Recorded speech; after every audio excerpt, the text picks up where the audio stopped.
Hello everyone. आज हम types of pollination को कंटिन्यू करेंगे, बट उससे पहले मैं थोड़ा सा आपको पॉलिनेशन का फ्लैशबैक बता देती हूँ। ओके, हमने वहाँ पे पढ़ा था कि पॉलिनेशन एक ऐसा प्रोसेस है जिसमें कि ट्रांसफ़र होता है पॉलन ग्रेन यानी कि मेल गैमेट। कहाँ पे ट्रांसफ़र होता है? तो स्टिग्मा के पास ट्रांसफ़र हो जाता है। स्टिग्मा क्या है?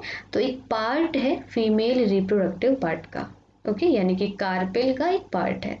यहाँ पे ये पॉलन ग्रेन्स हो गए जो कि एंथर में होते हैं, एंड ये हमारा कार्पेल हो गया। ठीक है, कार्पेल का एक पार्ट है ये ओवरी, इसी के अंदर एग होता है, एंड ये अपर मोस्ट पार्ट है स्टिग्मा। ओके, तो यहाँ पे पॉलिनेशन का मतलब हुआ ट्रांसफर होता है पॉलन ग्रेन का स्टिग्मा के पास। ओके, तो इसी ट्रांसफ़र होने को, इसी पास आने के प्रोसेस को हम लोग पॉलिनेशन बोलते हैं। तो आप ऐसे भी याद रख सकते हो कि पास आने के प्रोसेस को पॉलिनेशन कहा जाता है।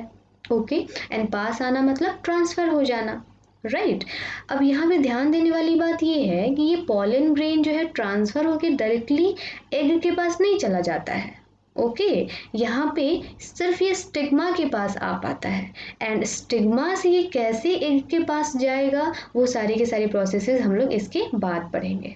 इतनी बात समझ में आई? ओके, अब यहाँ पे पॉलिनेशन ना दो टाइप्स के होते हैं। हो भी क्यों ना, आपको तो पता है कि फ्लावर भी तो दो टाइप का होता है। मैंने आपको लास्ट टाइम बताया था ना। यहाँ पे देखो, मैंने फिर से यहाँ पे ले लिया है। फ्लावर जो है दो टाइप के होते हैं, पहला तो यूनिसेक्सुअल फ्लावर और दूसरा बाइसेक्सुअल फ्लावर। ओके, तो जब फ्लावर ही दो टाइप के होते हैं तो फिर तो पॉलिनेशन भी दो टाइप का होना बनता है, सेल्फ पॉलिनेशन और क्रॉस पॉलिनेशन। ओके, अब यहाँ पे देखो, जो सेल्फ पॉलिनेशन होता है वो क्या होता है वो तो हम लोग बाद में डिस्कस करेंगे, बट इसमें इम्पॉर्टेंट लिंक ये है ना कि ये सबसे पहले, ठीक है, ओनली इन बाइसेक्सुअल फ्लावर में होता है। ठीक है, ऐसे फ्लावर जिनमें कि दोनों ही सेक्सेस प्रेजेंट होते हैं, मेल या फिर फीमेल दोनों पार्ट्स प्रेजेंट होते हैं, उन फ्लावर्स को कहा जाता है बाइसेक्सुअल फ्लावर। ओके, यानी कि जिसमें स्टेमन भी प्रेजेंट होता है और कार्पेल भी प्रेजेंट होता है। तो ऐसे जो फ्लावर्स होते हैं इन्हीं में, ठीक है, इन्हीं में सिर्फ सेल्फ पॉलिनेशन हो सकता है, राइट।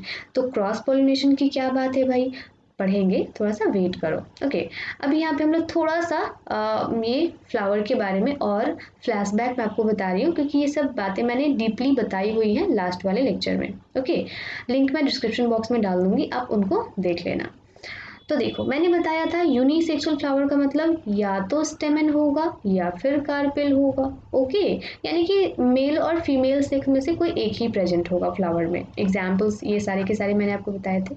उसी तरीके से कुछ ऐसे भी फ्लावर्स होते हैं जिनमें कि दोनों ही सेक्सेस साथ में प्रेजेंट होते हैं, यानी कि स्टेमन और कार्पेल दोनों ही प्रेजेंट होते हैं, तो वैसे फ्लावर को बाइसेक्सुअल फ्लावर कहा जाता है।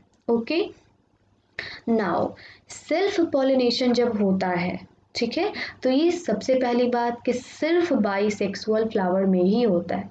ओके, यहाँ पे फ्लावर जो है वो मिस हो गया है, आप इसको लिख लेना। सिर्फ बाइसेक्सुअल फ्लावर में क्यों होता है, यूनिसेक्सुअल में क्यों नहीं होता है, इसका आंसर आप खुद बताओगे। ओके, यहाँ पे ध्यान दो, खुद बताओगे का मतलब है कि अभी जब मैं पढ़ा दूंगी ना उसके बाद आप खुद बताने में सक्षम हो जाओगे। ओके, मेरा कहना ये था। अब यहाँ पे देखो, the process of transfer of pollen grains to stigma. ठीक है, इतनी बात तो हम पहले से ही जानते हैं मैम, आपने पॉलिनेशन में बताया तो था कि हाँ, पॉलन ग्रेन्स जब हैं ट्रांसफ़र हो जाते हैं, कहाँ पे ट्रांसफ़र होते हैं, तो ऑब्वियसली स्टिग्मा के पास ट्रांसफ़र हो जाते हैं, तो इस प्रोसेस को पॉलिनेशन बोलते हैं। इतना तो आप जानते हो। ओके, अब यहाँ पे एडिशन ये है कि ऑफ द सेम फ्लावर, यानी कि वो स्टिग्मा जो है ना वो सेम ही फ्लावर का होना चाहिए, यानी कि वैसा फ्लावर जिसमें कि स्टेमन भी हो, क्योंकि स्टेमन होगा तो एंथर होगा, एंथर होगा तो पॉलन ग्रेन्स होंगे।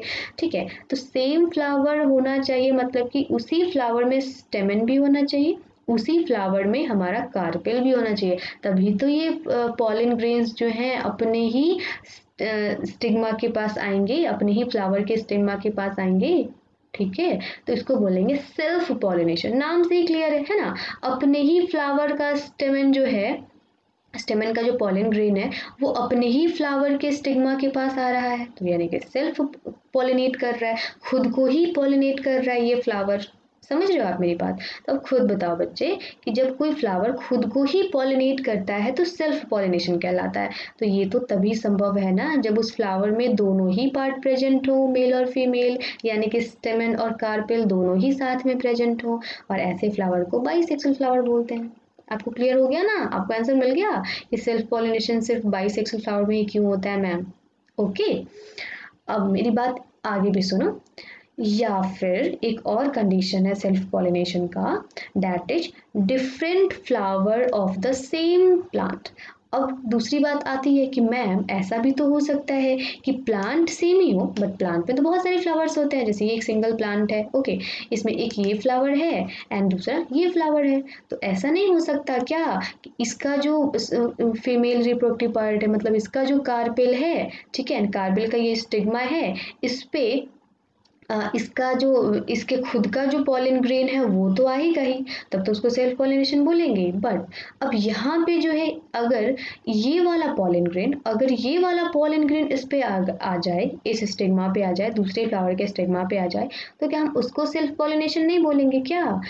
प्लांट तो सेम ही है ना, तो अगर फ्लावर डिफरेंट है सेम प्लांट है तो क्या हम उसको सेल्फ पॉलिनेशन नहीं बोल सकते क्या? तो ये बहुत बड़ा कंफ्यूजन होता है स्टूडेंट्स के बीच में। बिल्कुल बोलेंगे, ओके। अगर प्लांट सेम है, फ्लावर डिफरेंट है, ठीक है, तो भी हम उसको सेल्फ पॉलिनेशन ही बोलेंगे। देखो यहाँ पे मैंने डायग्राम में बहुत अच्छे तरीके से क्लियर किया हुआ है, ओके। आप बढ़िया तरीके से डायग्राम को देख लो, मैं यहाँ पे इसको इरेज कर देती हूँ, ओके। देखो यहाँ पे क्या हो रहा है, इस वाले फ्लावर में एक ही फ्लावर का ये जो पॉलन ग्रेन है वो स्टिग्मा के पास आ रहा है, तो मैंने यहाँ लिख भी दिया है, transfer of pollen grain from anther to stigma of the same flower, okay. But यहाँ पे क्या हो रहा है, यहाँ का पॉलन ग्रेन, इस फ्लावर का पॉलन ग्रेन दूसरे फ्लावर के स्टिग्मा के पास आ रहा है, ठीक है, यानी कि transfer of different flower of the same plant, okay.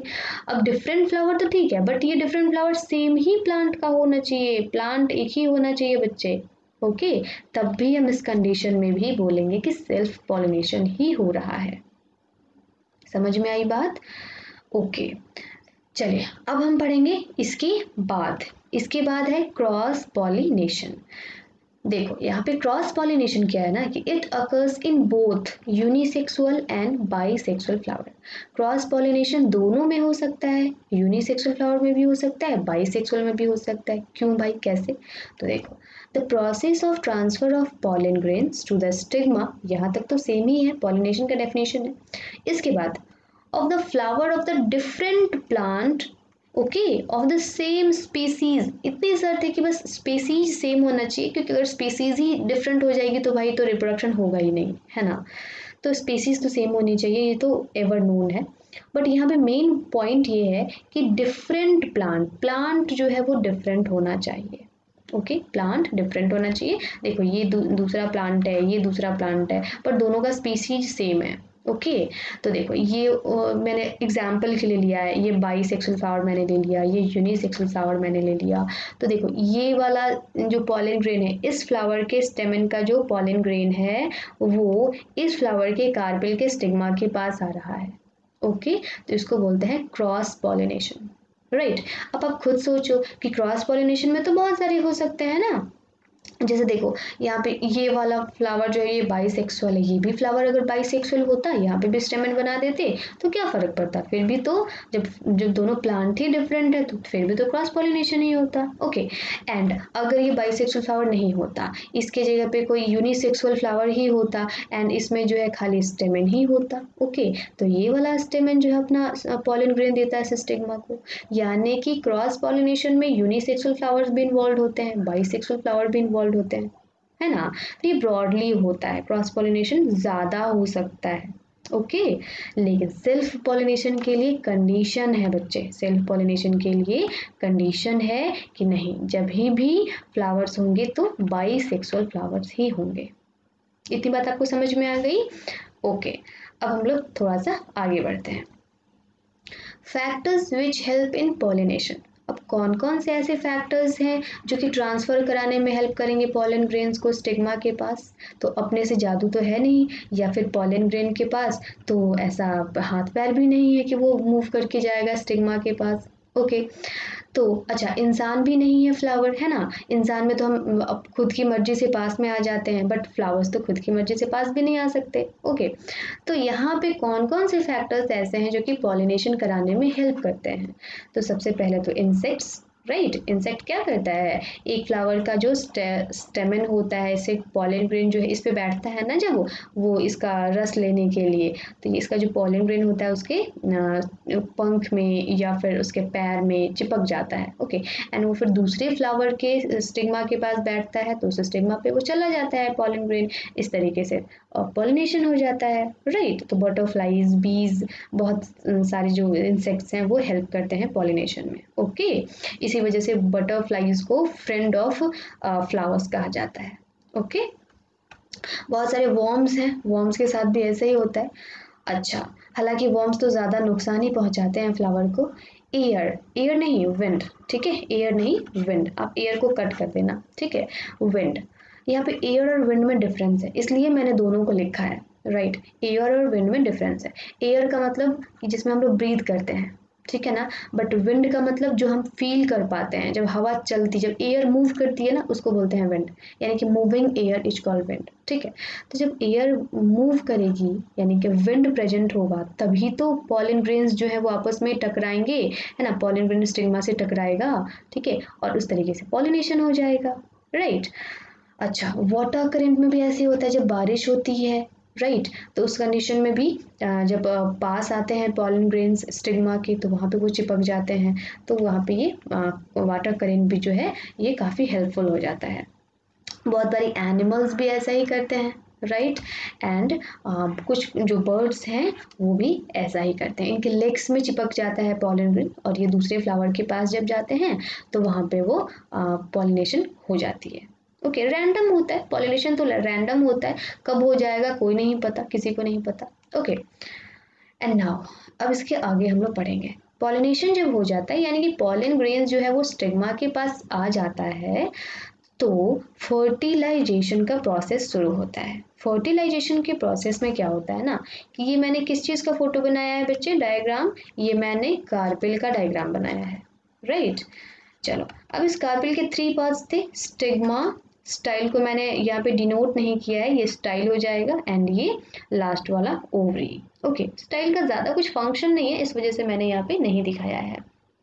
अब यहाँ पे देखो, पॉलन ग्रेन्स तो आ चुके हैं। अच्छा, बहुत सारे पॉलन ग्रेन्स आएंगे, बट उनमें से एक ही पॉलन ग्रेन ऐसा होगा जो कि केमिकल रिलीज करेगा, और सबसे फास्टली जो ये काम कर पाएगा, उसी पॉलन ग्रेन में क्या होगा ना, कि यहाँ पे एक टेल टाइप का जो है वो नीचे की तरफ इंक्रीज हो जाएगा, एंड ये टेल जो है काफ़ी अंदर तक जाएगा। कहाँ तक जाएगा, ओवरी के पास जाएगा, एंड ओवरी के अंदर ओव्यूल होता है, मैंने आपको बताया था, ये पूरा का पूरा पोर्शन ओव्यूल है, राइट। ओव्यूल बहुत इंपॉर्टेंट होता है बच्चे, इसका इंपॉर्टेंस मैं आपको पढ़ाऊंगी अभी थोड़ी देर बाद। एंड ओव्यूल के अंदर होता है एग, ठीक है, द फीमेल गैमेट। तो अब ये होता है ना कि जब टेल को लंबा करता है इस केमिकल की वजह से, तो यहाँ पे जो पॉलन ग्रेन है, इसी टेल के अंदर से, पाइप आप कह सकते हो, इसी पाइप के अंदर से ये जो पॉलन ग्रेन्स होते हैं वो नीचे की तरफ आते हैं और आगे इस एग से मीट कर जाते हैं, ठीक है। और इसी मीटिंग के प्रोसेस को कहते हैं fertilisation, right. The process of fusion, fusion या मीटिंग भी आप कह सकते हो, फ्यूज करना मतलब मीट करना, of male gamete to form a zygote is called fertilisation, ठीक है। अब होता ये है कि जब भी दोनों मीट करते हैं, पॉलन ग्रेन और एग, यानी कि मेल गैमेट और फीमेल गैमेट, तो मीटिंग से क्या बनता है, जाइगोट बनता है बच्चे, क्या बनता है, जाइगोट बनता है।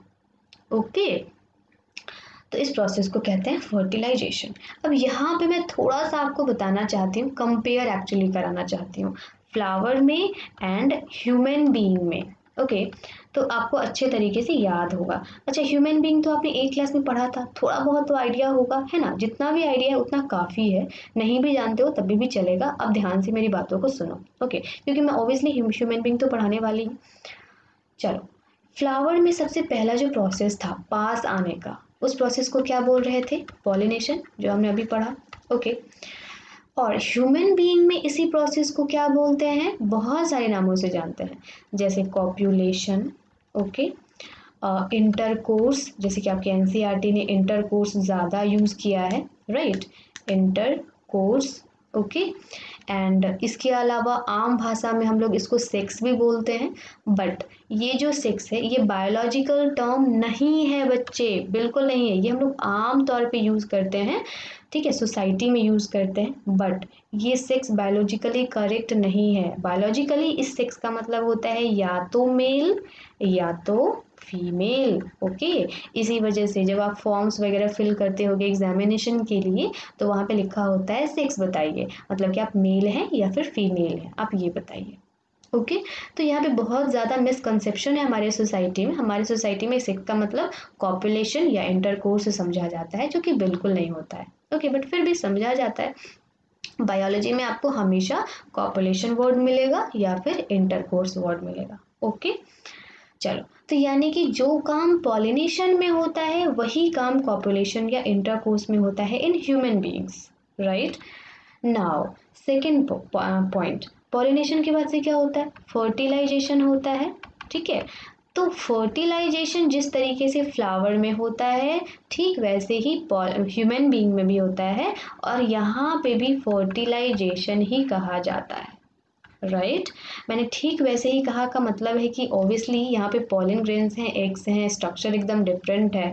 बट हमारे यहाँ तो ऑर्गन्स होते हैं, तो ऑर्गन्स में किस तरीके से फर्टिलाइज, काफ़ी कॉम्प्लिकेटेड होगा, आप समझ सकते हो।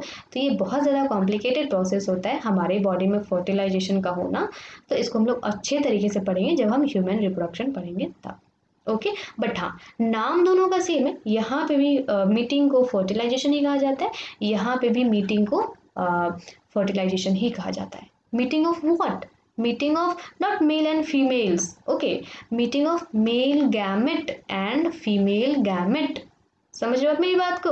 ओके एंड इसके बाद तीसरा, जब मीटिंग होती है यानी कि फर्टिलाइजेशन होता है गैमेट्स का, तो क्या बनता है बच्चे, जाइगोट बनता है। ओके हाँ, यहाँ पे भी हम इसको जाइगोट ही बोलते हैं। ह्यूमन बीइंग के केस में भी, ह्यूमन बीइंग, एनिमल्स के केस में भी हम लोग जाइगोट ही बोलते हैं, है ना सिमिलैरिटी। इस वजह से मैं चाह रही थी कि आपको दोनों को साथ साथ कंपेयर करके पढ़ा दूँ ताकि आपको हमेशा ही याद रहे। ओके एंड नाउ जाइगोट जब और ज़्यादा बड़ा हो जाता है, ठीक है, जाइगोट जब और ज़्यादा बड़ा हो जाता है तो उसको बोलते हैं एम्ब्रायो। क्या बोलते हैं, एम्ब्रायो बोलते हैं। एंड ह्यूमन बीइंग के केस में भी, या फिर आप एनिमल्स के केस में कह सकते हो, यहाँ पे भी एम्ब्रायो ही कहा जाता है। ओके एंड नाउ एम्ब्रायो के बाद यहाँ पे डिफ्रेंसिएशन हो जाता है, तो फ्रूट्स बन जाते हैं, सीड्स बन जाते हैं, राइट तो फिर वो प्रोसेस डिफरेंट हो जाता है बिल्कुल। एंड यहाँ पे एम्ब्रायो जब बड़ा होता है तो एक प्यारा सा बेबी बन जाता है, आँख नाक कान वाला बेबी। ओके तो यहाँ पे प्रोसेस जो है वो आगे का डिफरेंट हो जाएगा, राइट यानी कि एम्ब्रायो तक का जो प्रोसेस है वो दोनों में लगभग सेम ही होता है। एक्चुअली नेम्स तो सेम ही है, राइट प्रोसेसेस डिफरेंट है बट नेम्स सेम है, ठीक है। चलिए अब हम लोग आगे बढ़ते हैं कि फर्टिलाइजेशन के बाद क्या होता है इन फ्लावर्स। तो जैसे कि मैंने कहा अभी, फर्टिलाइजेशन होता है तो क्या बनता है, जाइगोट बनता है। ओके एंड ये जो जाइगोट होता है वो एक सिंगल डिप्लॉयड सेल होता है। मैंने आपको जब जाइगोट पढ़ाया था तो वहाँ पे बताया था, ठीक है, वहाँ पे मैंने बताया था कि हमारे जो गैमेट्स होते हैं, राइट यानी कि जो पॉलन ग्रेन्स हैं फ्लावर के गैमेट्स, एंड यहाँ पे जो एग है फ्लावर के फीमेल गैमेट्स, ये दोनों ही खास हैं। क्यों खास हैं, क्योंकि ये दोनों ही हेप्लॉइड हैं। हेप्लॉइड का मतलब हेप्लॉइड सेल है, ये भी हेप्लॉइड सेल है। क्यों भाई, हेप्लॉइड का क्या मतलब होता है, हेप्लॉइड का मतलब होता है unpaired chromosomes. Okay unpaired chromosomes यानी कि क्रोमोसोम्स जो है सिंगल ऐसे होंगे, सिंगल सिंगल होंगे, राइट और जब इन दोनों का मीटिंग होगा तो ये दोनों पास आ जाएंगे, और जब पास आ जाएंगे तो ये पेयर्ड हो जाएंगे। ओके एंड जब ये पेयर्ड हो जाएंगे तो इसको हम बोलेंगे जाइगोट, ठीक है। अब खुद ही तुम देख लो कि जाइगोट एक ऐसा सिंगल सेल है, देखो सिंगल सेल ये भी था, सिंगल सेल ये भी था, बट ये सेल हेप्लॉइड था, अनपेयर्ड क्रोमोसोम्स वाला था। बट ये सिंगल सेल जो है ये डिप्लॉयड है यानी कि पेयर्ड क्रोमोसोम वाला है। ओके आप समझ रहे हो मेरी बात को, ठीक है। अब यहाँ पे देखो, आफ्टर फर्टिलाइजेशन के बाद जाइगोट स्टार्ट्स डिवाइडिंग, जाइगोट में डिवीजन होना स्टार्ट हो जाता है। ये जाइगोट क्योंकि सिंगल सेल है ना अभी, तो ठीक है। तो यहाँ पे जाइगोट्स में डिवीजन होना स्टार्ट हो जाता है simultaneously to form an embryo, और डिवीजन होने के बाद से क्या बन जाता है, एम्ब्रायो बन जाता है। थोड़ी देर पहले मैंने अभी पिछले वाले स्लाइड में बताया था, एक बार मैं फिर से वहाँ पे आपको लेके चलती हूँ। देखो यहाँ पे बताया था ना, जाइगोट के बाद से क्या बन जाता है, एम्ब्रायो बन जाता है। ह्यूमन बीइंग के केस में भी ऐसा ही होता है, जाइगोट के बाद से क्या बन जाता है, एम्ब्रायो बन जाता है। तो यहाँ पे अगर आप कंपटीशन वगैरह का एग्जाम्स दोगे ना, तो वहाँ पे पूछा जाता है, ये बहुत इंपॉर्टेंट क्वेश्चन है बच्चे, कि जाइगोट जो है वो कितने सेल का बना होता है, 1 सेल का बना होता है या 2 सेल का बना होता है। तो बच्चे जाइगोट एक सिंगल सेल होता है, एक ही सेल होता है, zygote is a single cell. चाहे वो फ्लावर की बात कर ले या फिर ह्यूमन बीइंग की या एनिमल्स की बात कर ले, जाइगोट एक ही सेल होता है। But the second question is, zygote haploid होता है या डिप्लॉइड होता है। तो डिप्लॉइड होता है। क्यों होता है डिप्लॉइड, क्योंकि ऑब्वियसली यहाँ पे जो मेल गैमेट है यानी कि मेल क्रोमोसोम है, वो फीमेल क्रोमोसोम से मीट कर गया ना ड्यूरिंग फर्टिलाइजेशन। तो जब ये क्रोमोसोम मेल का इस क्रोमोसोम फीमेल के क्रोमोसोम से मीट किया, तभी तो जाइगोट बना ना। तो इसलिए जब मीटिंग होगी तो क्रोमोसोम्स आएंगे, पास आएंगे, पेयर्ड हो जाएंगे, इसलिए डिप्लॉयड होता है। ओके। तो इस तरीके से आप जो कॉन्सेप्ट को ध्यान में रखोगे ना, तो हर चीज़ आपको रटने की जरूरत बिल्कुल नहीं है बच्चे यहाँ पे, क्योंकि सब कुछ कॉमन सेंस के आधार पे आगे बढ़ रहा है, कुछ भी एबनॉर्मल नहीं हो रहा है यहाँ पे, ऐसा ही होना चाहिए, राइट। तो इस वजह से आपको सारी बातें फ्लो में याद रहेंगी, ठीक है। चलिए फिर, अभी एम्ब्रायो तो बन चुका है। अच्छा हाँ, एक और क्वेश्चन अब पूछा जाता है कि एम्ब्रायो कितने सेल्स का होता है, एक ही सेल का होता है या एक से ज़्यादा सेल का होता है। तो ऑब्वियसली जाइगोट के बाद एम्ब्रायो बनता है। जाइगोट में जब डिफ्रेंशिएशन होता है, डिफ्रेंशिएशन का मतलब है कि जाइगोट बाकी सारे सेल्स फॉर्म करता है, तो ऑब्वियस सी बात है जब बाकी सारे सेल्स फॉर्म करता है तो ही एम्ब्रायो बनता है, तो मतलब है कि एम्ब्रायो एक से ज़्यादा सेल्स का होता होगा, ठीक है ना। और ऑब्वियसली एम्ब्रायो को एक से ज़्यादा सेल्स का होना भी चाहिए, क्योंकि आपको फ्रूट का फॉर्मेशन करना है, या फिर आप एनिमल्स की बात करो तो अदर ऑर्गन्स बनाने हैं, है ना। तो ऑब्वियसली एम्ब्रायो को तो मल्टी सेलुलर होना ही पड़ेगा, ठीक है। अब क्रोमोसोम की बात कर लेते हैं, एम्ब्रायो में कैसे होंगे, एम्ब्रायो का जो सेल्स होगा वो डिप्लॉयड होगा या हैप्लॉयड होगा। तो ऑब्वियसली डिप्लॉयड होगा, क्योंकि गैमेट्स को छोड़ करके तो कोई सेल ऐसा है ही नहीं जो कि हैप्लॉयड होता है। ये सारी की सारी बातें मैंने आपको बता रखी हैं पहले के वीडियोस में, ओके। तो अगर आप नहीं समझ पा रहे हो तो मतलब है कि आपने मेरे पहले के वीडियोस नहीं देखे हैं बच्चे, ठीक है। तो मैं आपसे रिक्वेस्ट करती हूँ कि प्लीज़ आप मेरे पहले के वीडियो लेक्चर नंबर 1 से फॉलो करो, आपको सारी की सारी बातें बहुत अच्छे से समझ में आएंगी और हमेशा याद भी रहने वाली हैं, ठीक है। अब इसके बाद में पढ़ेंगे एम्ब्रायो के बारे में थोड़ा सा मैंने लिख दिया है, कभी कभी एग्जाम में पूछ दिया जाता है कि व्हाट इज एम्ब्रायो। तो embryo is a multi cellular structure, इतना काफ़ी है आपके लेवल पे, बाकी तो 11th-12th क्लास में पढ़ना है, 12th में पढ़ना है एक्चुअली। चलो, तो यहाँ पे मल्टी सेलुलर स्ट्रक्चर है, यानी कि एक से ज़्यादा सेल्स होते हैं एम्ब्रायो में, ओके। अब इसके बाद एम्ब्रायो का और ज़्यादा डेवलपमेंट होता है, तो ये क्या बनने लग जाता है, फ्रूट, ठीक है। यही एम्ब्रायो फ्रूट में कन्वर्ट हो जाता है, राइट। अब यहाँ पे मेन चीज़ क्या है कि ओवरी, ठीक है, ovary of the flower get converted into fruit. आपके पास जो फीमेल, अच्छा मेल पार्ट का तो काम खत्म हो गया, मेल पार्ट का तो सिर्फ इतना ही काम था कि ये पॉलन ग्रेन जो प्रोड्यूस कर रहा था इसको ट्रांसफर करा देना था, बस इसका काम खत्म, राइट। अब पूरा का पूरा काम किसका है, ये फीमेल पार्ट का है, क्योंकि यहाँ पे फीमेल गैमेट है। तो इसके पास जब पॉलन ग्रेन आ गया तो उसके बाद से ये पॉलन ग्रेन नीचे गया, यानी कि फर्टिलाइजेशन हो गया। फर्टिलाइजेशन के बाद से फिर यही चीज़ जो है ये जाइगोट बना, फिर यहीं पे एम्ब्रायो बना, और यही एम्ब्रायो जब बड़ा हुआ तो यहाँ पे ये जो ओवरी था, ये पूरा का पूरा ओवरी था, यही ओवरी था ना, ये पूरा का पूरा जो ओवरी था ये कवर कर लिया उस एम्ब्रायो को, ठीक है ना।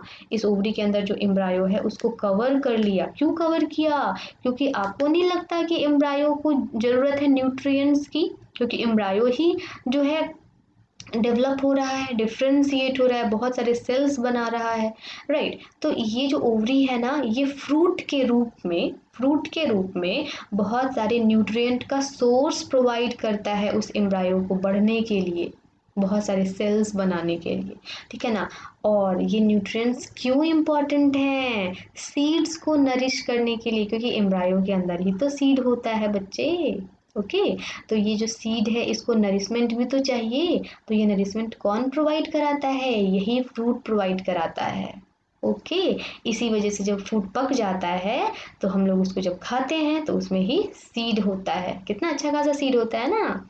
ओके, यानी कि अल्टीमेटली मैं आपको बताना यही चाहती थी कि फ्रूट, ये ओवरी जो है ना, ओवरी जो है ना, यही फ्रूट में कन्वर्ट होता है।